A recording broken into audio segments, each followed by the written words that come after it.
سیدنا عثمان بن عفان ذو النورین رضی اللہ تعالی عنہ کی ولادت باسعادت۔ واقع فیل سے 6 سال بعد ہوئی۔ عہد جاہلیت بھی نہایت پاکیزگی میں گزارا، باوجود اس کے ہر طرف حرام چیزوں کا دور تھا، لیکن آپ نے کبھی زنا نہیں کیا، شراب نہیں پی، چوری نہیں کی، یعنی زمانہ جاہلیت میں بھی آپ کی زندگی ہر برے افعال سے محفوظ تھی۔ نہایت مالدار، رحم دل، غریب پرور، اور وہ بھی ایسے دور میں کہ جب یہ صفات خال خال لوگوں میں تھی۔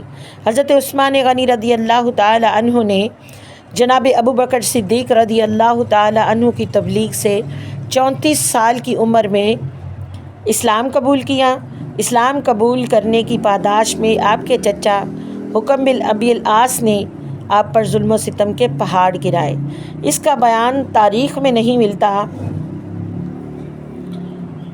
آپ نے اسلام قبول کیا تو آپ کے چچا نے آپ کو تنگ و تاریک کوٹھڑی میں قید کر کے کھانا پینا بند کر دیا اور اذیت ناک تشدد کیا کہ تو نے اپنے باپ دادا کا دین چھوڑ دیا ہے اور نیا دین اپنا لیا ہے۔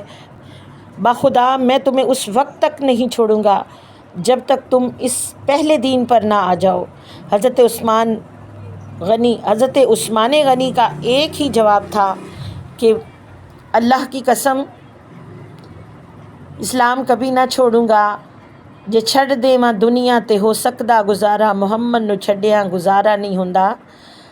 آپ نے ڈنکے کی چوٹ پر علل اعلان فرمایا، توڑ دو تم ہڈیاں میری سبھی، دامن احمد نہ چھوڑوں گا کبھی۔ اگر تو سمجھتا ہے کہ تیرے اس مسلسل ظلم اور بد زبانی کی وجہ سے میں تیری اس خواہش کو پورا کر دوں گا اور دامن مصطفیٰ کو چھوڑ دوں گا تو یہ تیری بھول ہے۔